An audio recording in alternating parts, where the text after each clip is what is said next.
안녕하세요. 저는 딸 하나를 키우고 있는 40대 후반의 주부입니다. 그렇게 길던 겨울이 가고 날이 따뜻해지는가 싶더니 눈 깜짝할 새에 여름이 왔네요. 얼마 전에 저는 김치를 담갔습니다. 우리 딸이 워낙 김치를 잘 먹어서 저는 김장대를 따로 잡지 않고 김치를 담그는 편인데요. 그때마다 저에겐 항상 생각나는 분이 계십니다. 그건 바로 우리 시어머니세요. 여러분은 언제 시어머님을 처음 만나 뵀나요? 보통은 결혼 이야기가 나오고 난 뒤 찾아가서 인사를 드리는 게 일반적이라고 생각합니다. 하지만 시어머니와 저의 첫 만남은 좀 특별했습니다. 저는 남편을 만나기도 전에 다니던 교회에서 시어머니를 처음 뵈었습니다. 그때 당시 저는 첫 사회생활을 시작하고 매일 힘든 나날들을 보내고 있었습니다. 그 나이 때 남들이 다 하길래 따라서 취직 준비를 했고 괜찮은 회사에 취직하긴 했습니다만 생각보다 사회생활이 많이 힘들더라고요. 제 주변 친구들은 쉽게 적응하는 것 같았는데 그때 저는 제 삶이 너무 버겁고 힘들었습니다. 회사에 매일 출근하는 것도 고역이었고 맡은 일도 제대로 해내지 못하고 있었죠. 게다가 자꾸 실수만 저질러서 항상 좌절감에 휩싸여 있었습니다. 친구나 가족에게 속내를 털어놓고 위안이라도 얻고 싶었지만 그마저도 제가 원하는 대로 되지 않았어요. 그러던 어느 겨울날 저는 우연히 동네 교회를 지나가다가 전도하시는 분께 따뜻한 캔 음료 하나를 받게 되었습니다. 그 캔 음료 하나가 뭔지 받자마자 딱딱하게 굳어있던 제 마음이 사르르 눈 녹듯 풀리더라고요. 흔히들 교회에서 마음의 안식을 얻는다고 하잖아요. 저는 그날 그게 무슨 말인지 조금 알 것 같았습니다. 저는 무교였기 때문에 신에 대한 믿음은 없었지만 한번 교회에 방문해보고 싶다는 마음이 들었습니다. 그래서 바로 그 주 주말에 생애 처음으로 교회에 가보게 되었습니다. 실례합니다. 제가 교회는 처음 와봐서요. 혹시 뭔가 등록하고 그래야 하나요? 어서 오세요. 등록하고 그런 건 없고, 어머, 그때 그 아가씨네? 나 기억 안 나요? 네? 아니요. 처음 뵙는 것 같은데, 저 아세요? 지난번에 요 앞에서 캔 음료 받지 않았어요? 그때 내가 드렸더니 막 감사하다고 몇 번이나 인사하셨잖아요. 그때 안색이 많이 안 좋아 보여서 걱정했는데 지금은 괜찮아요? 놀랍게도 그때 당시 제게 캔 음료를 건네주셨던 분이 저를 기억하고 계시더라고요. 그리고 그게 바로 저와 시어머니의 첫 만남이었답니다. 그때 저는 너무 힘들고 지쳐서 주변을 살펴볼 겨를이 없었어요. 그래서 제게 캔 음료를 주신 시어머니의 얼굴도 보지 못했죠. 그런데 시어머니께서는 제가 얼굴색도 너무 안 좋고 힘들어 보여서 기억에 많이 남았다고 하시더라고요. 그게 인연이 되어 저는 그 교회에 정착하게 되었습니다. 시어머니께서 많이 배려해 주시고 마음 써주신 덕분에 저는 쉽게 교회에 적응할 수 있었습니다. 그리고 다른 좋은 분들도 알게 되어서 여러 가지로 위로를 많이 받아 당시 힘들었던 일들을 극복할 수 있었어요. 그러기를 몇 년, 어느 날 시어머니께서 기도 시간이 끝난 후 제게 따로 할 말이 있다고 하시더라고요. 서연 씨, 혹시 지금 만나는 사람 있어요? 만약에 없다면 내가 좋은 사람 하나 소개시켜주고 싶은데 괜찮다면 우리 아들 한번 만나보지 않을래요? 서연 씨 볼 때마다 요즘 이런 사람이 또 어디 있을까 자꾸 생각이 드는 게 누가 채가기 전에 내가 먼저 며느리로 점 찍어두고 싶어서 말이야. 시어머니의 갑작스러운 말씀에 저는 사실 지레 겁부터 먹고 말았습니다. 그때 저는 몇 년 동안 사귀었던 남자친구와 좋지 않게 헤어진 상태였는데요. 그 때문에 사람과 깊은 관계를 맺는 것에 먼저 두려움부터 들던 때였어요. 저를 좋게 봐주신 건 정말 감사하지만 제가 지금은 누굴 만날 마음의 여유가 없어서요. 정말 죄송합니다. 아니에요. 죄송할 거 없어요. 오히려 내가 서연 씨 마음에 괜히 부담 준 것 같아서 미안하네요. 그래도 마음 바뀌면 언제든지 말해줘요. 알겠죠? 시어머니의 말씀을 듣고 그날 집에서 얼마나 고민을 많이 했는지 몰라요. 시어머니는 처음부터 제게 사심없이 정말 잘해주시던 분이었고 그런 분의 아들이라면 두말할 것 없이 좋은 사람일 것 같았거든요. 그래서 저는 며칠 동안 고민하다가 한번 만나보겠다고 말씀을 드렸죠. 그리고 바로 그 주 주말에 교회 근처 카페에서 남편을 처음 만나게 되었어요. 안녕하세요, 세연 씨. 어머니께 말씀 많이 들었습니다. 저는 김민준이라고 합니다. 오시느라 힘들지는 않으셨어요? 오늘 날이 많이 더워서 오시자마자 드실 수 있게 먼저 음료 주문해놨는데 괜찮으실까요? 네, 그렇지 않아도 목이 마른 참이 없는데 미리 주문해 주셔서 정말 감사해요. 처음 만난 남편은 제가 만나본 남자 중에서 가장 자상했습니다. 게다가 저와 3살 차이밖에 안 났는데도 불구하고 다니고 있던 회사에서 이미 능력을 인정받아 중요한 직책을 맡는 모습이 정말 대단하게 느껴졌습니다. 그날 대화하는 내내 이 남자와 결혼하면 사는 내내 든든하겠다라는 생각이 들더라고요. 그리고 시어머니께서도 좋은 분이시니 어머니의 성품을 물려받은 아들도 좋은 남편이 되어줄 것 같았습니다. 그 후 몇 번 더 데이트하다가 남편이 먼저 결혼을 전제로 만나보는 게 어떻겠느냐고 이야기를 꺼냈고 저도 흔쾌히 동의했습니다. 그리고 몇 달 뒤 저는 남편에게 프로포즈를 받았고 결혼을 결심하게 되었어요. 교회에서 제 이야기를 들은 시어머니도 많이 기뻐하셨죠. 하지만 결혼을 결심하고 보니 다른 걱정거리가 생기더군요. 사실 저는 부모님의 깨물어도 아프지 않은 손가락이었습니다. 저에게는 위로 오빠가 하나 있는데요. 부모님께서 제일 아끼고 가슴 아파하는 자식은 오직 오빠뿐이었습니다.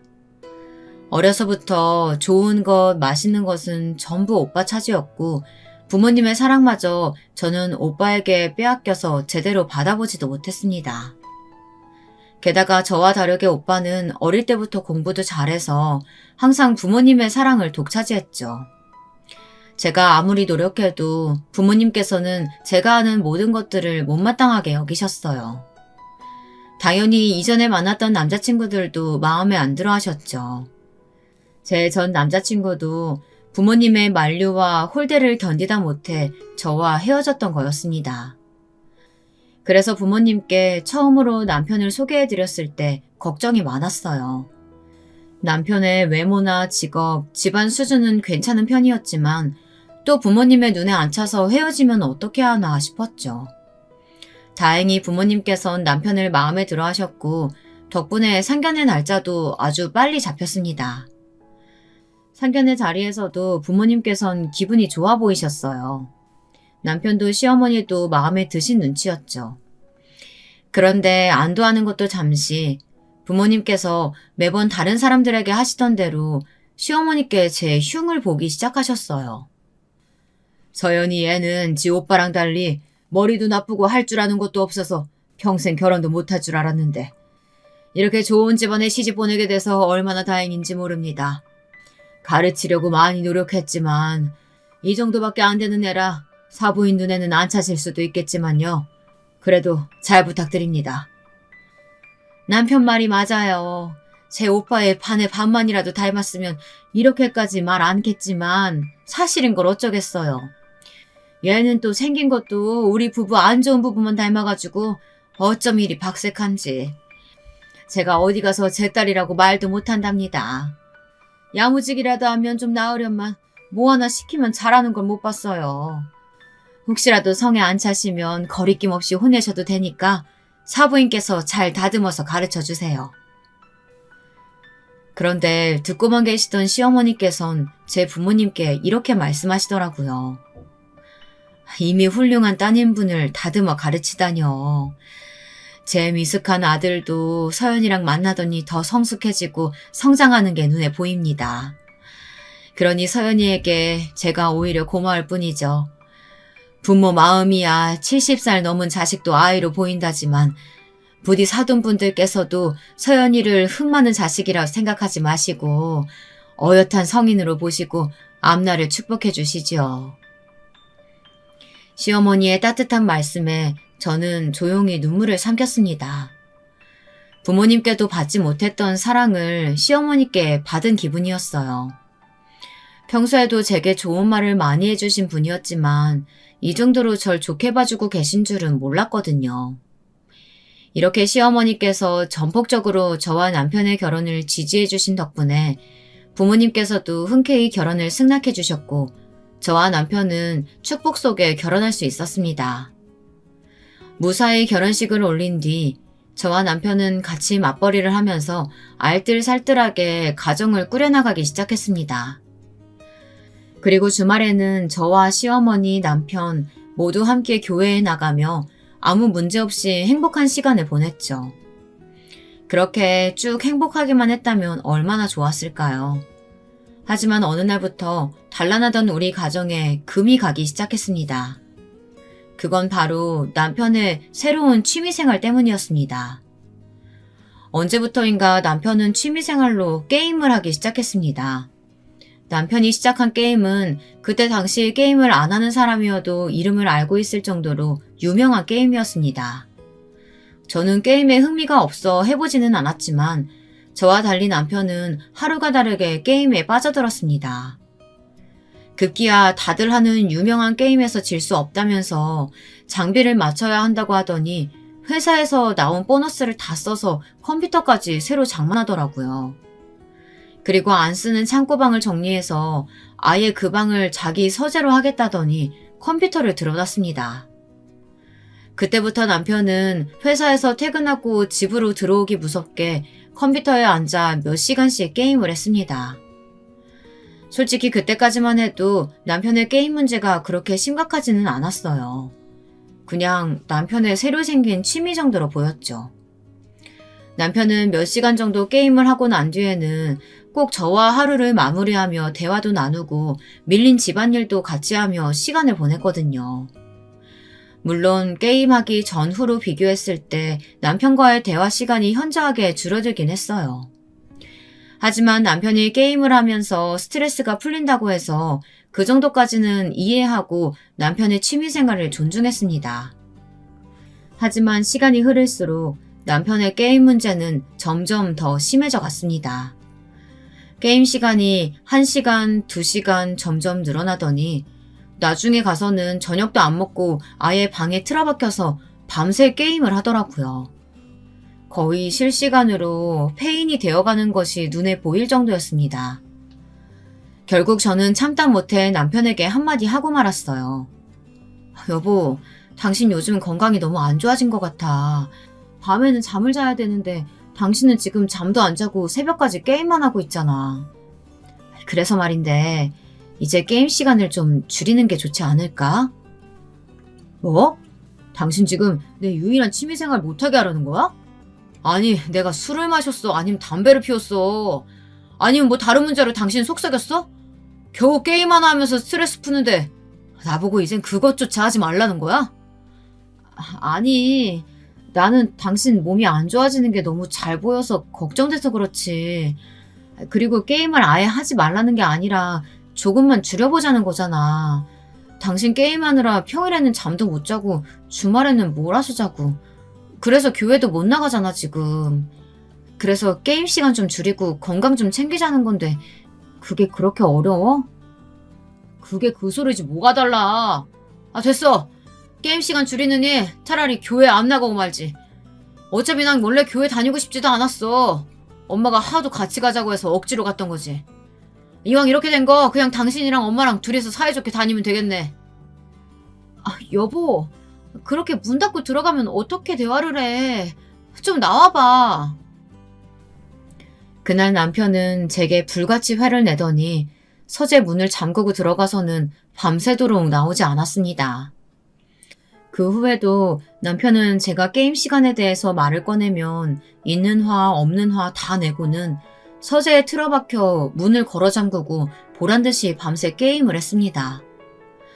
제가 어떻게든 싸우지 않고 대화로 잘 풀어보려고 노력해도 게임 이야기만 하면 아주 난리를 치더라고요.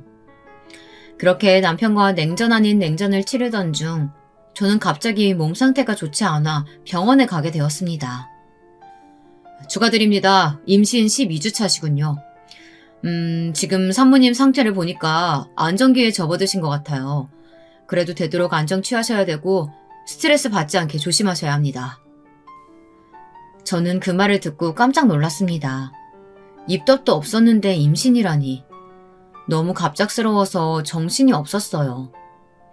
하지만 그 와중에도 제일 먼저 남편에게 말해야겠다는 생각이 들더군요. 저는 바로 남편에게 전화를 걸어 우리 가족에게 새 생명의 축복이 왔다고 알렸습니다. 그런데 남편이 뭐라고 한 줄 아세요? 게임하느라 바쁘다며 나중에 말하자며 전화를 끊더군요. 그때 어찌나 서럽던져. 이제 남편은 저보다 게임을 더 중요하게 여기고 있었죠. 집으로 돌아가니 당연하게도 남편은 서재에 틀어박혀 게임을 하고 있었습니다. 여보, 나 병원 다녀왔어. 게임 좀 그만하고 나 좀 봐주면 안 돼? 왔어. 나 게임하면서도 얘기할 수 있으니까 그냥 얘기해. 병원에서는 뭐라고 그래? 별일 아니라지? 내가 전화로 말했잖아. 나 임신했다고. 뭐? 임신? 당신 임신했어? 그제야 남편은 놀라면서 게임을 멈추고 제게 다가왔습니다. 그리고 절 안아주며 기뻐했지만 이미 제 마음은 싸늘하게 식어 있었습니다. 전화했을 때는 게임에 빠져서 듣는 둥 마는 둥 하더니 이제야 절 신경 쓰는 척하는 남편의 모습에 저는 정말 서운함을 느꼈습니다. 제가 서운해하는 것을 눈친 채 남편은 그 뒤 알아서 한동안 게임에서 손을 떼더군요. 그래봤자 일주일 정도였지만요. 애초에 우리 부부는 아이 계획이 없었기 때문에 아무런 준비가 되어 있지 않았습니다. 그래서 부랴부랴 아이 옷과 필요한 물건들을 준비해야 했죠. 그렇게 모든 걸 준비하고 한숨 돌리려니 또 남편이 게임이 하고 싶다고 제게 하소연을 하는 겁니다. 안전기라 유산 위험도 낮고 필요한 아기용품들도 다 고르고 이름도 다 생각해놨잖아. 그런데 아직도 준비할 게 남았어? 제발 나 좀 쉬자. 진짜 게임 딱 1시간만 하면서 쉬면 안 될까? 나 지금 일주일 넘게 안 해서 미치겠어. 딱 1시간만 하고 다시 얘기하자. 저는 남편의 말에 어쩔 수 없이 허락하고 말았습니다. 남편은 오랜만에 하는 게임이 너무 재미있는지 1시간이 넘어도 게임에 푹 빠져서 정신을 못 차리더군요. 여보, 이제 1시간 지났어. 우리 다시 이야기 좀 하자. 생각보다 할 얘기 많아. 미안한데 1시간만 더 하면 안 될까? 오랜만에 게임 들어왔더니 할 게 너무 많아서 말이야. 딱 1시간만 더 하고 얘기하자. 알겠지? 먼저 1시간만 한다고 한 건 당신이잖아. 왜 갑자기 말을 바꿔? 당신 정말 이럴 거야? 결국 저와 남편은 게임 문제로 또 언성을 높이게 되었습니다. 그랬더니 남편은 기회다 싶었는지 또 문을 잠그고 게임만 하더군요. 그날 전 남편의 어른답지 못한 태도에 너무 속상하고 힘들어서 시어머니께 전화드려 남편의 만행을 다 말씀드리고 말았어요. 그랬더니 시어머니께서 다음날 바로 찾아오신 게 아니겠어요? 서연아, 많이 힘들지? 그런 일이 있었으면 얼른 나한테 말을 했었어야지. 왜 말도 안 하고 참고 있었어? 에휴, 저 철없는 것이 너 만나고 좀 나아지나 했더니만 이렇게 됐구나. 내가 정말 미안하다. 다 잘 키우지 못한 내 잘못이야. 아니에요, 어머니. 이 일이 어떻게 어머니 잘못이겠어요. 처음부터 제가 제대로 말을 했어야 하는 건데. 걱정 마렴. 내가 이제 게임 좀 줄이라고 단단히 일러두마. 어떻게 임신한 아내를 내팽개치고 게임이나 해. 내가 그 꼴은 절대 못 보지. 이제부터 저 녀석이 속썩이면 바로 나한테 전화해라. 내가 언제든 이렇게 달려오마. 저는 시어머님의 말씀을 믿고 남편 때문에 속상할 때마다 시어머니께 말씀을 드렸어요. 그러면 시어머니는 제게 말씀하신 대로 바로 달려오셔서 남편에게 한 소리하고 저를 위로하고 달래주셨습니다. 시어머니가 신경 써주신 덕분에 임신하는 동안 덜 서럽고 덜 서운할 수 있었습니다. 남편도 제 말은 안 들어도 시어머니 말씀을 듣더라고요. 그런데 그것도 잠깐뿐. 남편은 몇 번 듣는 것 같더니 어느 순간부터는 시어머니 말씀도 안 듣기 시작했습니다. 그러던 중 저는 임신 중기에 접어들고 있었어요. 이때 임신 중 처음으로 위대한 고비가 찾아왔습니다. 그래서 이 일 때문에 저는 처음으로 이혼 생각을 하게 되었죠. 임신 중기였지만 저는 계속 회사에 다니고 있었습니다. 남편은 회사까지 거리가 있어서 개인차로 다녔고 저는 상대적으로 가까워서 지하철을 타고 회사를 다녔는데요. 그날따라 지하철 안에서 갑자기 엄청난 복통이 느껴지는 겁니다. 심상치 않은 복통에 저는 먼저 남편에게 연락을 했죠. 하지만 남편은 연락을 받지 않았어요. 회사 일이 바빠서 그런가 보다 싶어 어쩔 수 없이 저는 혼자 응급실로 향했습니다. 그리고 가까운 곳에 살고 계시던 시어머니께 연락을 드렸습니다. 그러자 시어머니께서는 모든 일을 다 제쳐두고 제가 있는 병원으로 와주셨죠. 그렇게 병원에서 검사를 받고 나서야 저는 복통의 원인을 알 수 있었습니다. 검사 결과 아기 집 근처에 피가 고여 있다고 하더라고요. 의사 말이 이렇게 피가 고이면 절박 유산이 될 수 있다고 하는데 그 말에 저와 시어머니는 크게 놀랐습니다. 하지만 피고임이 보이더라도 바로 유산이 되는 것은 아니니 너무 걱정 말고 안정을 취하라고 하더군요. 정말 다행이었죠. 유산인 줄 알고 놀랐던 시어머니도 저도 한시름을 놓을 수 있었습니다. 그래도 안정을 취해야 한다는 말에 저는 회사에 월차를 내고 시어머니와 함께 집으로 돌아갔습니다. 그런데 집에 돌아가니 회사에 있어야 할 남편이 집에서 게임을 하고 있더라고요. 여보, 지금 회사에 있어야 할 시간 아니야? 근데 왜 지금 집에서 게임을 하고 있어? 설마 게임하느라 회사도 안 가고 내 전화도 안 받은 거야? 그러는 당신은 지금 회사에 있어야 할 시간 아니야? 아니, 왜 엄마까지 이 시간에 여기 있어? 알고 보니 남편이 그동안 저 몰래 회사에 휴가를 내고 혼자 집에서 쉬고 있던 거였습니다. 아침에는 회사에 나가는 척 저와 함께 집을 나섰다가 밖에서 잠깐 시간을 보내고 집에 돌아와서 온종일 게임을 하고 회사에서 퇴근한 척 했던 거였습니다. 진실을 알게 되니 속상한 것을 넘어 배신감에 열불이 나더라고요. 저는 멀리 출근하는 남편이 힘들까봐 차도 양보하고 힘든 것도 참아가면서 지하철로 출퇴근했는데 남편은 회사도 안 가면서 차를 타고 다니는 척 했던 거잖아요. 그 탓에 저는 유산할 뻔했는데 말이에요. 제 분위기가 심상치 않자 시어머니께서 저를 안방에 들여보내시고는 남편에게 크게 화를 내셨습니다. 평소에 언성 한번 높이신 적이 없었는데 그때 시어머니께서 그렇게 화내시는 걸 처음으로 본 것 같아요. 너 어쩜 이럴 수가 있니? 네가 정말 내 자식이 맞는지도 모르겠다. 이제 아버지가 될 놈이 어떻게 자기 자식 임신한 아내는 신경도 안 쓰고 게임에 빠져 살아? 아주 이놈의 컴퓨터가 문제지.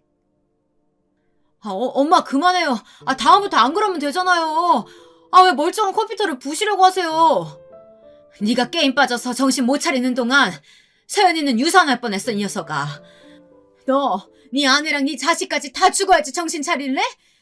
에휴, 이놈의 컴퓨터 당장이라도 갖다 버려!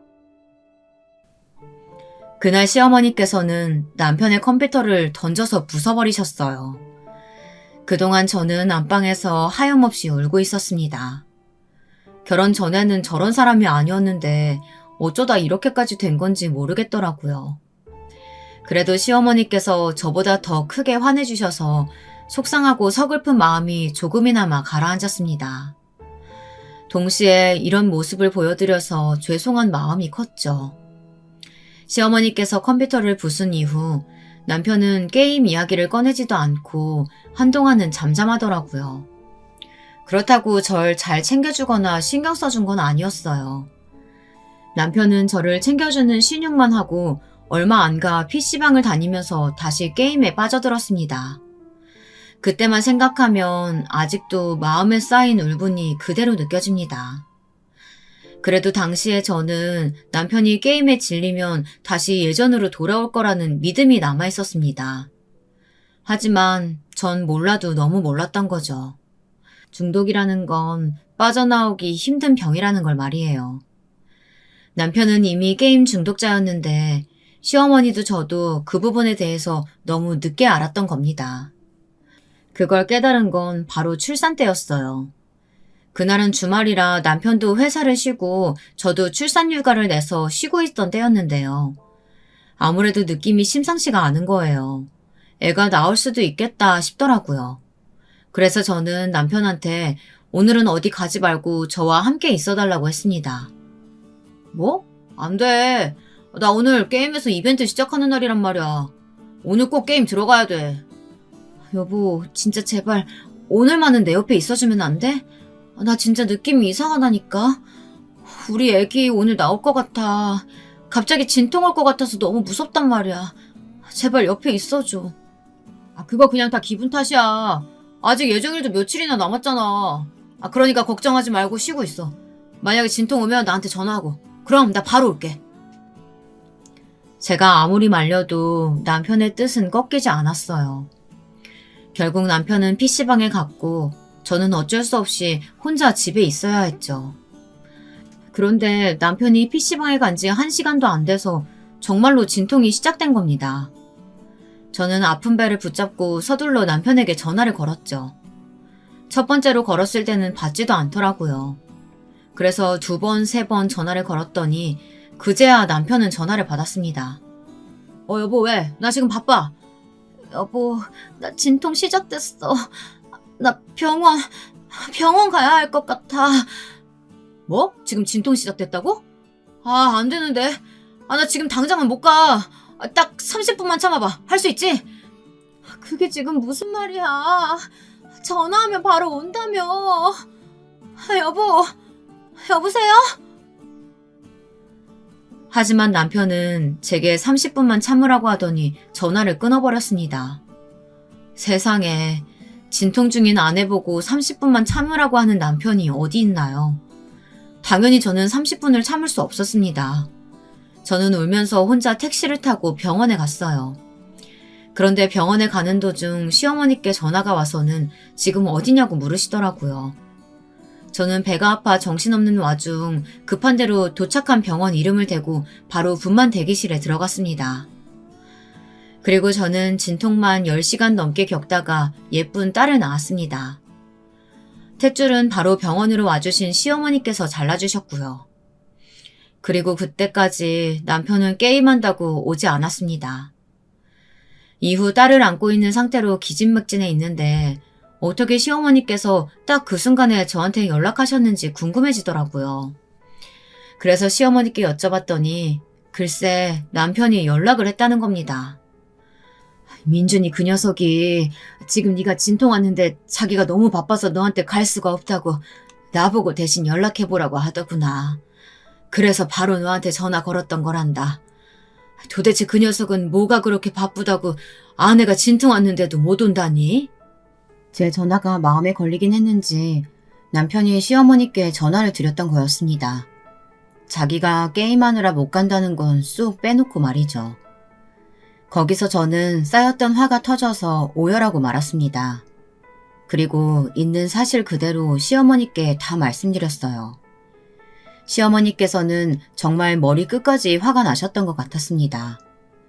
그 자리에서 남편에게 전화해서 당장 병원으로 오라고 호통을 치셨거든요. 하지만 남편은 결국 다음 날이 되어서야 병원에 왔습니다. PC방에서 하루를 꼴딱 세운 건지 어제 입고 나간 그대로 왔더라고요. 시어머니께서는 그 자리에서 남편을 혼내셨고 제게 사과를 하셨습니다. 내가 정말 널 볼 면목이 없구나. 서연아, 정말 미안하다. 이런 걸 아들이라고 낳아서 너한테 소개해준 내가 죄인이구나. 아니에요, 어머니. 잘못한 건 이 사람인데 왜 어머니가 제게 사과를 하세요. 당신 앞으로 나랑 내 딸 볼 생각하지 마. 이렇게 중요한 날 게임에 빠져서 자식이 나오든 말든 신경도 안 쓰는 아빠 필요 없어. 그리고 아내가 진통 때문에 힘들든 말든 참으라고 하는 남편도 필요 없고. 우리 이혼하자. 당신이 그렇게 좋아하는 게임이나 붙들고 평생 살아. 여보, 그런 말 하지 마. 내가 진짜 잘못했어. 그 게임 이벤트가 너무 중요해서 그랬어. 다음에는 이런 일 없도록 할게. 한 번만 용서해줘. 내가 진짜 이렇게 빌게. 출산 이후에 저는 두 번째로 이혼 생각을 하고 있었습니다. 산후조리원으로 자리를 옮긴 후에도 저는 남편 보고 찾아오지 말고 게임이나 하라고 했습니다. 이혼에 관한 생각은 변함이 없다고 했고요. 그러자 시어머니께서는 전부 다 당신이 부족한 탓이라며 이혼을 만류하시는 겁니다. 못난 아들을 둬서 가장 축하받아야 하는 날에 이런 안 좋은 기억을 남게 해서 미안하구나. 서연이 네가 얼마나 서운하고 서러웠는지 내가 가늠할 수도 없어. 그 기분은 평생 사라지지 않을 텐데 내가 정말 미안하구나. 그래도 나를 봐서라도 이혼은 한 번만 다시 생각해주면 안 되겠니? 시어머니께서 그렇게 말씀하시면서 계속 당신께서 잘못하신 일이라고 말씀하시는데 제가 뭐라고 하겠어요. 그리고 시어머니께서 저를 마음 깊이 위로해 주시고 지극정성으로 잘 보살펴 주신 덕분에 남편에게 실망하고 서운했던 마음이 조금씩 사라지더라고요. 그래서 정말 시어머니 한 분만 생각하고 그때 일을 한 번만 넘어가기로 했습니다. 그 후 시어머니께서는 제가 조리원에서 나와 집에서 쉬는 동안 매일 저를 찾아와 챙겨주셨습니다. 남편이 회사에서 퇴근하고 돌아오면 시어머니께선 애 낳은 아내에게 어떻게 해야 하는지 남편을 가르치면서 혼내셨고요. 그 때문인지 아니면 제가 이혼하자고 했던 말 때문에 충격을 받았는지 남편은 조금이나마 정신을 차린 것 같았습니다. 본인 입으로 게임을 줄이고 바뀌겠다고 약속까지 하더라고요. 하지만 그 말들은 얼마 지나지 않아 또 빈말이 되어버렸습니다. 어느 날 남편이 컴퓨터가 없어서 인터넷으로 물건을 주문하기 힘들다고 하더니 또 새로운 컴퓨터를 장만하더라고요. 게임은 절대 하지 않겠다고 했지만 어느새 남편은 또 게임을 하고 있었죠. 시간이 지날수록 남편의 게임 문제는 더 심하면 심해졌지 나아지지 않았습니다.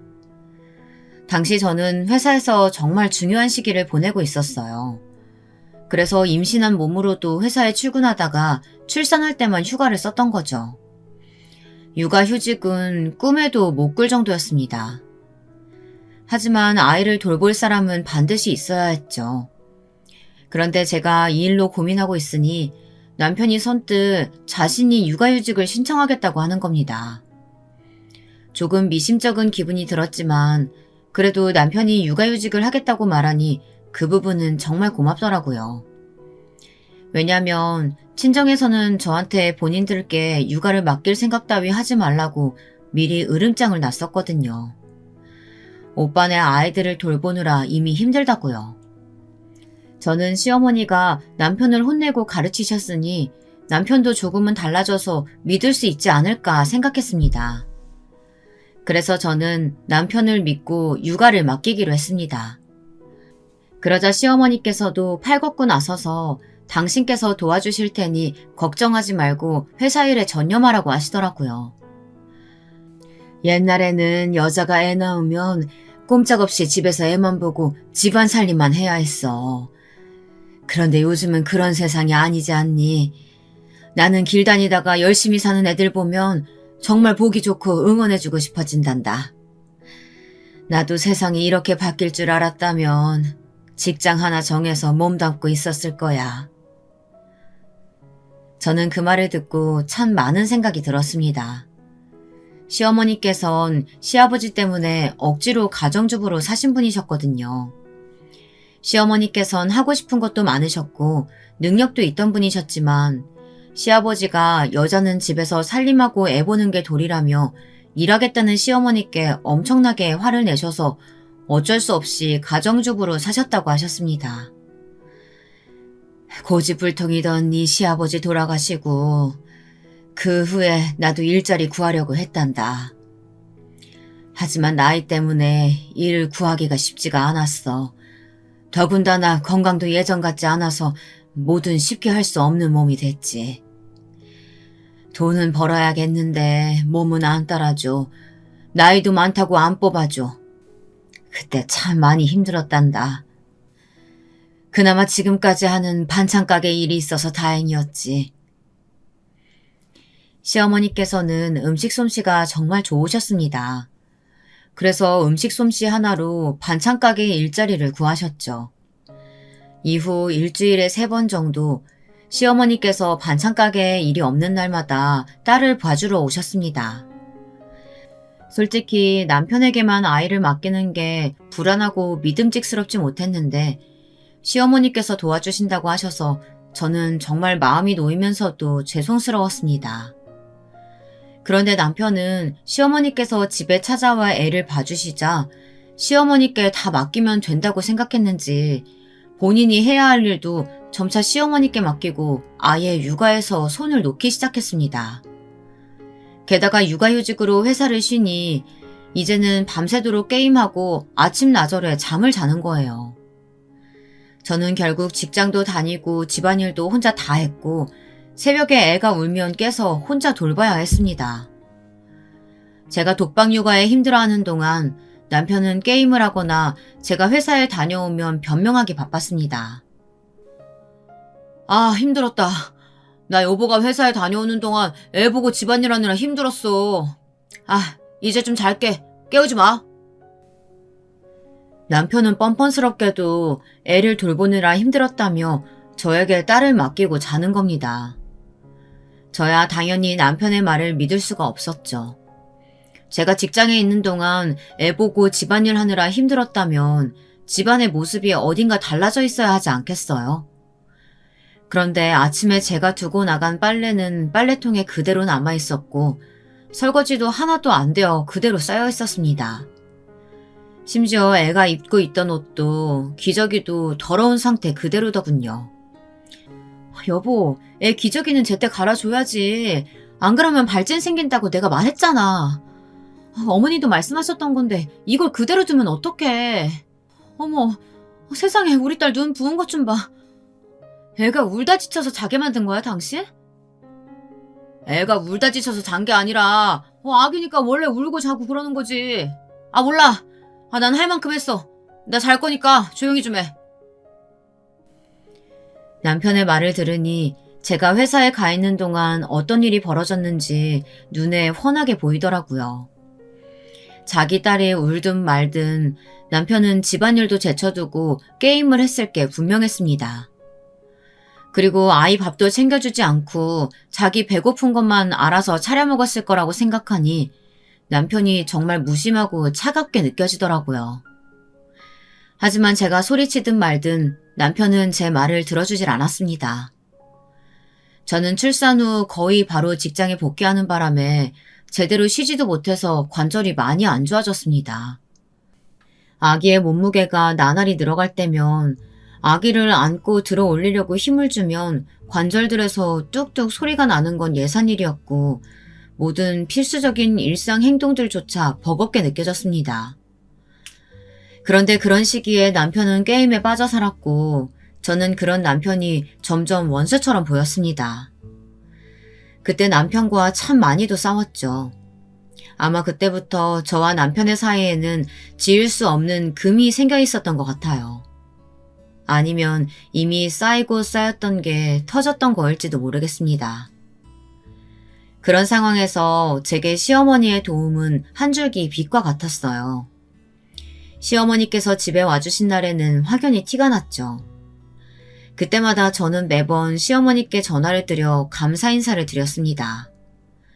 그리고 주말에는 꼭 시댁으로 찾아가서 시어머니와 외식을 하거나 집에서 요리를 만들어 대접해드리고 작더라도 꼭 용돈도 챙겨드렸습니다. 하지만 마냥 감사 인사만 하려고 시어머니를 찾아뵌 건 아니었어요. 남편의 이기적이고 철없는 행동에 너무 지쳐서 시어머니께 하소연하려고 그랬던 것도 있었어요. 제가 시어머니께 남편이 게임만 하고 아이를 돌보지 않는다고 말하면 시어머니께선 제 편을 들어주시면서 저를 참 많이 위로해 주셨거든요. 그리곤 제게 당신께서 더 미안하다고 사과를 하셨어요. 내 아들의 잘못은 내 잘못이기도 하지. 내가 정말 미안하구나. 내 아들이 속썩이면 언제든 말하려무나. 내가 그 녀석 아주 혼을 내주마.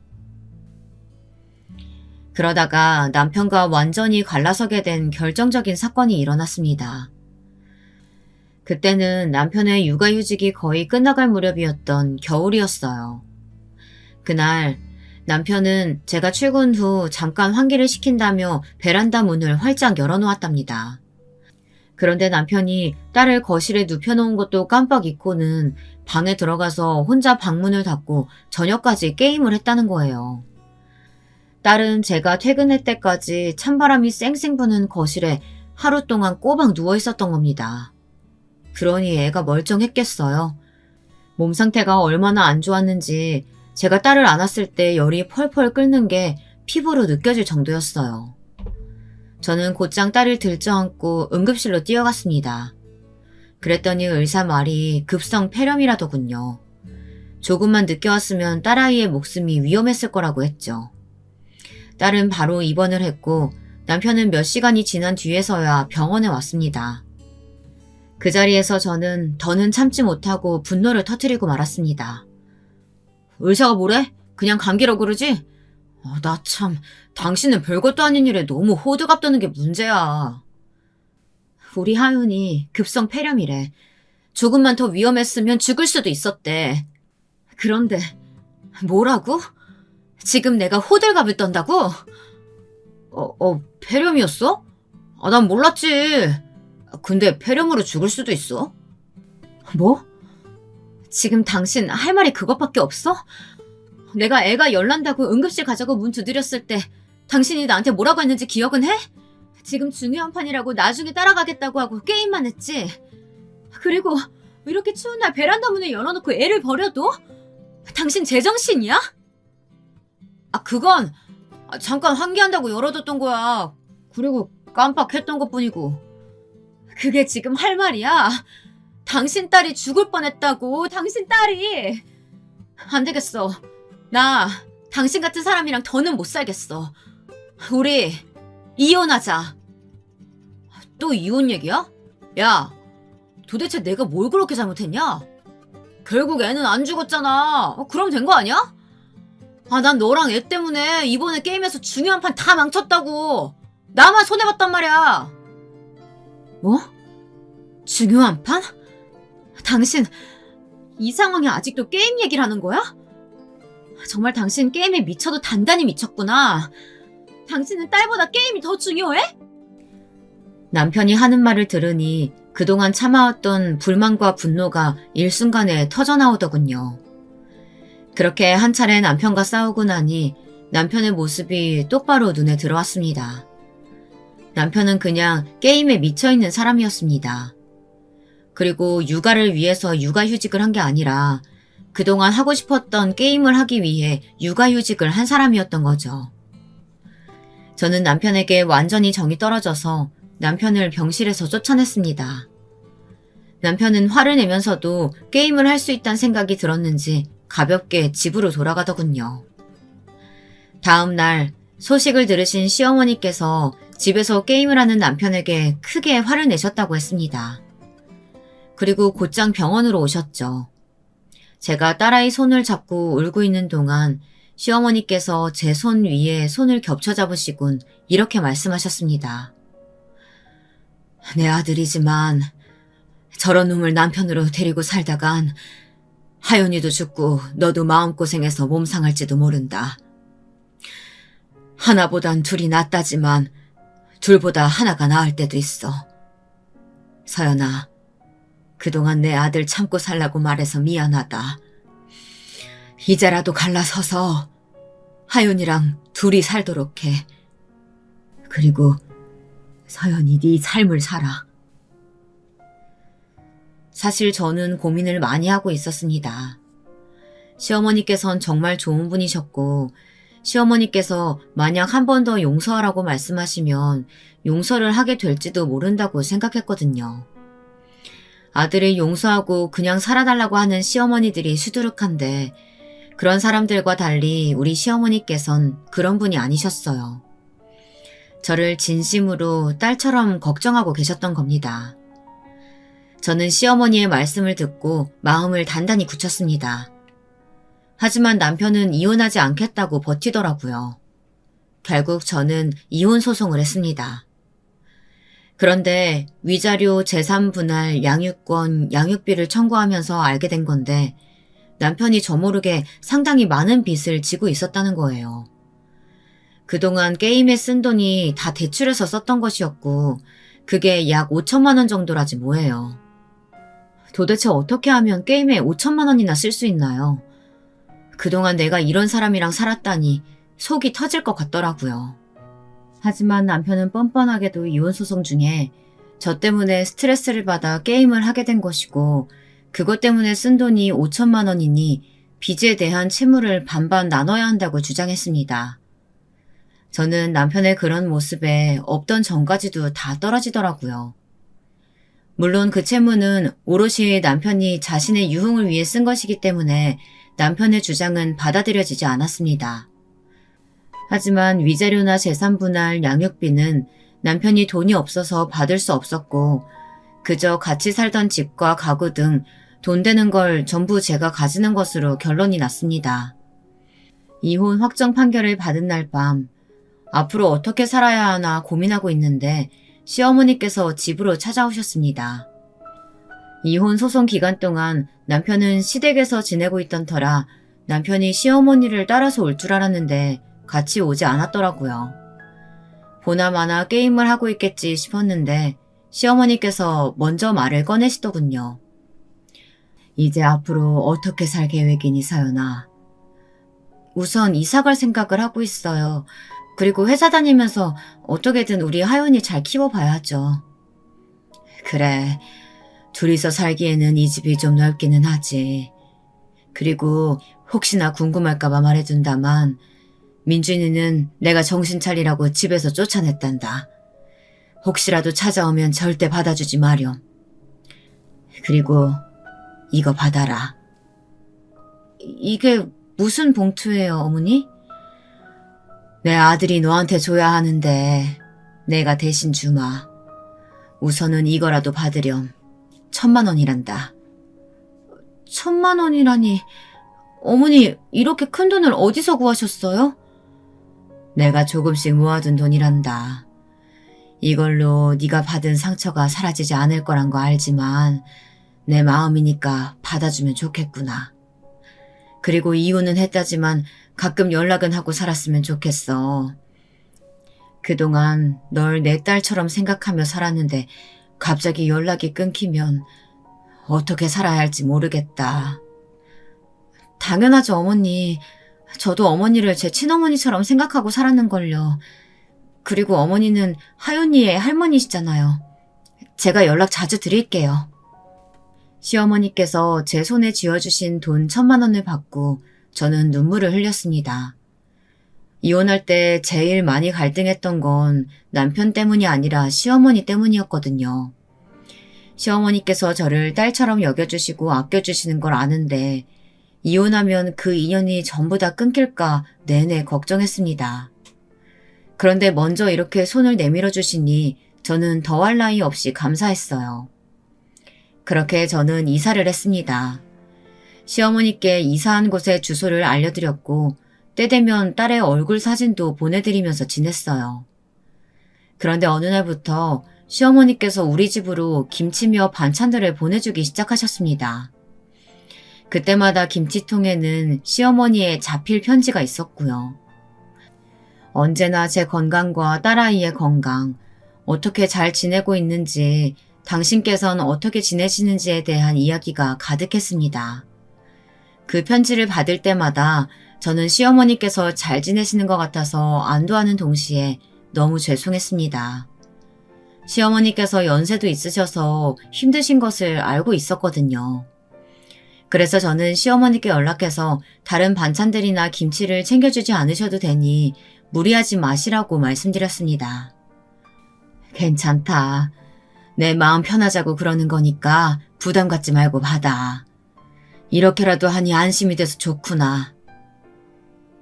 그렇게 시어머니께선 오랫동안 김치를 보내주셨어요. 물론 저도 그동안 받기만 하지는 않았습니다.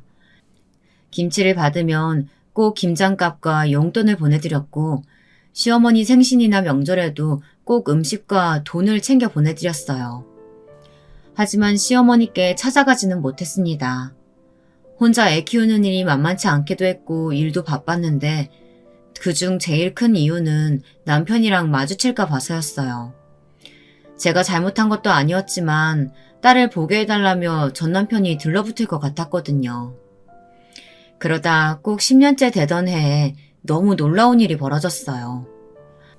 어김없이 시어머니께서 보내주신 김치를 택배로 받았는데 평소보다 무겁고 뭔가 이상하더라고요. 김치 냄새가 하나도 나지 않아서 이상하다 생각하며 시어머니의 편지를 읽었는데 그 안에는 이렇게 적혀 있었습니다. 서연아, 그동안 내 연락 받아주느라 많이 껄끄러웠지? 그래도 계속 연락해주고 하윤이 사진도 많이 보내줘서 고마웠다. 널 교회에서 처음 만났을 때부터 얼마나 예쁜지 네가 내 딸이었으면 좋겠다는 생각하기도 했어. 그런데 미안하구나. 이게 마지막 김치야.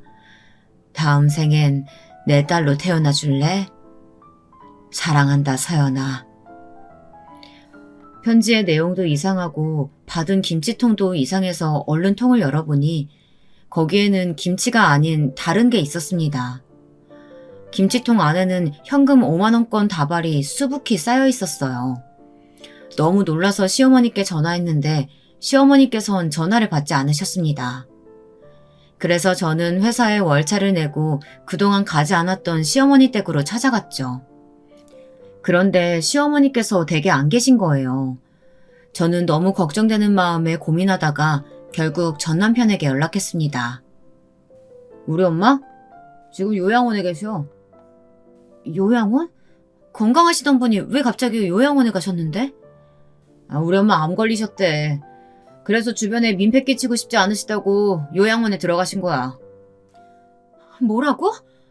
그럼 당신은 어머니가 요양원 들어가시겠다고 했을 때 안 말리고 뭐 했어? 아니, 엄마가 들어가고 싶다고 하시는데 내가 그걸 어떻게 말리냐? 그리고 병간호는 누구 보고 하라고?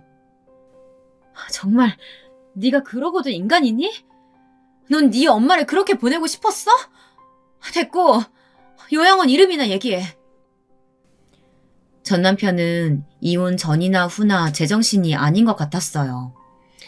남편에게 요양원 위치를 듣고 저는 그 길로 시어머니가 계신 요양원으로 찾아갔습니다.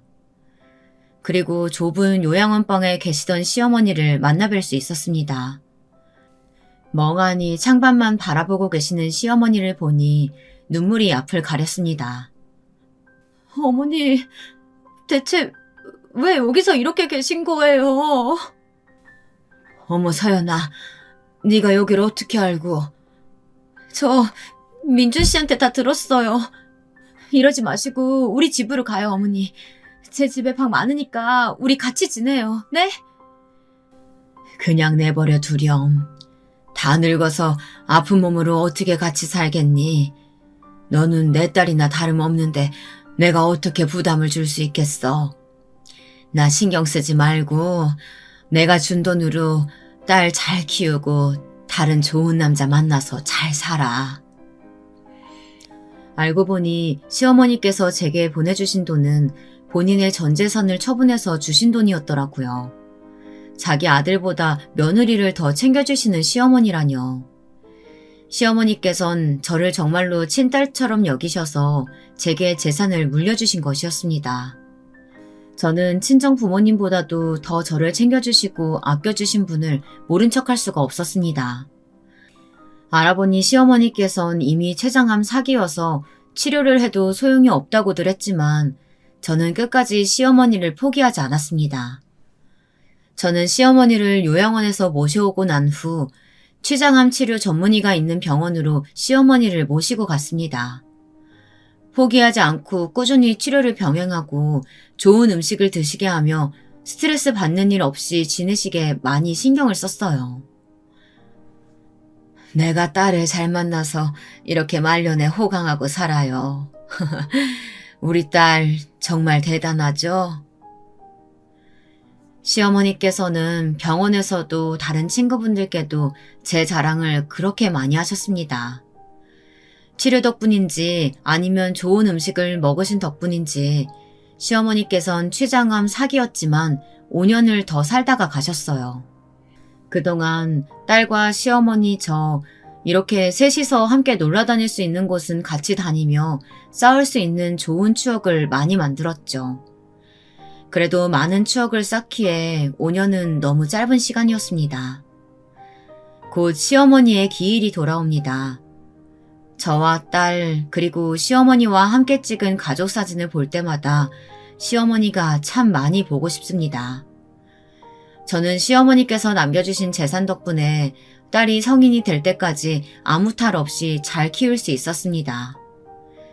제게 전 재산을 보내셨을 때 시어머니의 마음을 전 평생 헤아릴 수 없겠죠. 그저 제 마음이 하늘에 닿기를 기도하며 매일 시어머니께 감사하면서 살고 있습니다. 시어머니께선 지금 하늘에서 고통 없이 행복하고 평안하게 계시겠죠. 나중에 꼭 하늘나라에서 다시 뵐 수 있었으면 좋겠습니다.